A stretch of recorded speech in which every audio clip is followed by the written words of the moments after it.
दोस्तों नमस्कार। जब कानून अपना काम कर नहीं रहा हो, दस्तावेज कोई मायने रखते ना हो और संसद के भीतर स्पीकर की भूमिका पीछे बंधे उन हाथों पर टिकी हो जो कठपुतली की तरह उन्हें चला रहा हो, तो फिर किस लोकतंत्र का जिक्र किया जाए या किस संसद सदस्यता के रद्द होने पर मातम मनाया जाए। हम तो जेल भी चले जाएंगे और सदस्यता रद्द होती है तो कर दीजिए, लेकिन सच से डिगेंगे नहीं। और अब तो एक रकम भी सामने आ गई है, 20,000 करोड़ की। और अडानी और मोदी के रिश्ते खोजते खोजते लग यही रहा है कि मोदी ही अडानी है। यह मैसेज 27 मिनट की उस प्रेस कॉन्फ्रेंस का है जिसका इंतजार कल से हो रहा था और बार बार इस बात का जिक्र था कि राहुल गांधी जेल जाएंगे या नहीं जाएंगे, वायनाड से चुनाव लड़ेगा तो कौन लड़ेगा, और आने वाले वक्त में कांग्रेस की रणनीति होगी तो क्या होगी।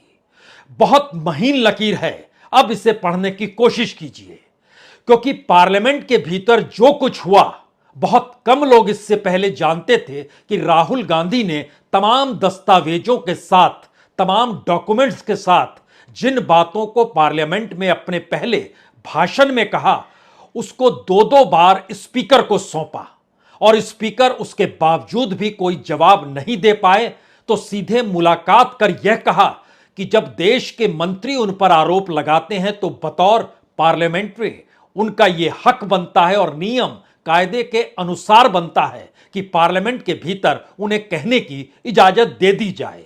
और स्पीकर महोदय मुस्कुराते रहे, ऑफर करते रहे कि आप हमारे साथ चाय पीजिए, लेकिन जिक्र उन बातों का बिल्कुल नहीं था।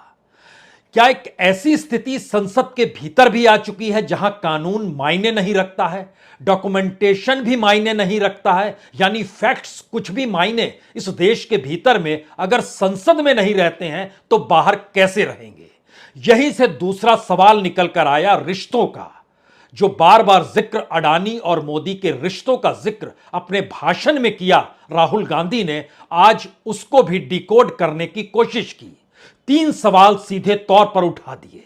पहला सवाल तो यह था कि जो शेल कंपनियां काम कर रही है, उन शेल कंपनियों के जरिए अगर 20,000 करोड़ रुपया आया है तो वो देने वाला कौन सा शख्स है। दूसरा सवाल था कि अगर शेल कंपनियां अडानी की कंपनी के साथ जुड़ी हुई नहीं है तो इस रकम को किस आधार पर देखा जाए, और उसके हिसाब से अगर इस इंटरप्रिटेशन को आगे बढ़ाएंगे तो जो ब्लैक मनी या मनी लॉन्ड्रिंग है उस पर इस देश की बड़ी जांच एजेंसी ईडी क्या कर रही है, क्या नहीं कर रही है, यह भी कहीं ना कहीं उस महीन लकीर के नीचे छुपा हुआ है। और तीसरा सवाल सबसे ज्यादा बड़ा, क्या यह पैसा देश के प्रधानमंत्री नरेंद्र मोदी का दिया हुआ है? जिस समय से वो मुख्यमंत्री थे तब से उनके रिश्ते रहे हैं और यह एक खुली किताब की तरह है जिसमें किसी भी पन्ने को पलटकर जिज्ञासा पैदा करने की जरूरत नहीं है, बल्कि 2002 के दंगों के बाद जो रिश्ते अडानी के साथ वाइब्रेंट गुजरात के जरिए वहां पर खड़े हुए, वह पूरा नेक्सस कैसे बनता चला गया, उसकी भी एक महीन लकीर आज राहुल गांधी ने यह कहकर खींच डाली कि रिश्ते प्रधानमंत्री भर का नहीं है, रिश्ते तो मुख्यमंत्री पद पर रहने के दौरान से हैं। और कौन भूल सकता है चार्टेड विमान, और कौन भूल सकता है चार्टेड विमान के भीतर की तस्वीरों को। यह दूसरा सवाल था जो बड़ा सवाल था। और तीसरा सवाल कहीं इन दोनों परिस्थितियों से आगे का है। 20,000 करोड़ की रकम इस देश के जहन में अब बस जानी चाहिए। राहुल गांधी ने 27 मिनट की प्रेस कॉन्फ्रेंस में कम से कम 20 बार इस रकम का जिक्र किया।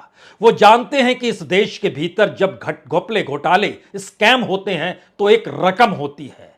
बफोर्स घोटाला हुआ था तो भी एक रकम थी और वीपी सिंह जनता के बीच निकल गए और बार बार जिक्र करते थे मैं जेब से वो कागज निकालूं, और जनता वीपी सिंह के साथ खड़ी हो गई और सबसे ताकतवर प्रधानमंत्री संख्या के लिहाज से राजीव गांधी की सत्ता ढहढहा कर गिर गई। और याद कीजिए मनमोहन सिंह के काल के दौरान या फिर उससे पहले याद कीजिए अटल बिहारी वाजपेयी के दौर की स्थिति, जब ताबूत घोटाले का जिक्र था और पेट्रोल पंप बांटने का जिक्र था और इन सब के बीच फर्टिलाइजर घोटाले का भी जिक्र था। और शेयर बाजार का भी जिक्र था तो रकम उभर कर सामने आती थी और वाजपेयी जी की शाइनिंग इंडिया धधा के गिर गई। और जब मनमोहन सिंह की सत्ता आई तो उसमें 2G स्कैम की भी एक रकम थी जो 1,76,000 करोड़ की थी। उसके बाद कोयला घोटाले की भी रकम थी, आदर्श स्कैम की भी रकम थी, कॉमनवेल्थ घोटाले की भी रकम थी। और बीते 9 बरस से मोदी सत्ता लगातार बचती चली गई कि सिर्फ आरोप लगाने से कुछ नहीं होता है। तो आज राहुल गांधी ने जब कैटेगरी इन बातों का जिक्र किया कि शेल कंपनियों से आए 20,000 करोड़ और जब अडानी का अपना बिजनेस इंफ्रास्ट्रक्चर से जुड़ा है तो वो पैसा तो उनके पास अपने जरिए आ नहीं सकता है। तो वो पैसा कैसे आया है, किस रूप में आया है, यानी पहली बार एक रकम के साथ सीधे सीधे मोदी सत्ता पर यह कहते हुए हमला बोला गया कि दरअसल करप्ट है यह सरकार और भ्रष्टाचार में जिस लिहाज से नेक्सस के आश्रय काम करती है उसमें क्रोनी कैपिटलिज्म मत देखिए, उसमें यह देखिए कि अंबानी अडानी और मोदी के बीच के जो रिश्ते हैं वह अडानी मोदी हैं या मोदी अडानी हैं। और इस धागे को पकड़कर उन्होंने 3 बातों का जिक्र और खुले तौर पर कर दिया।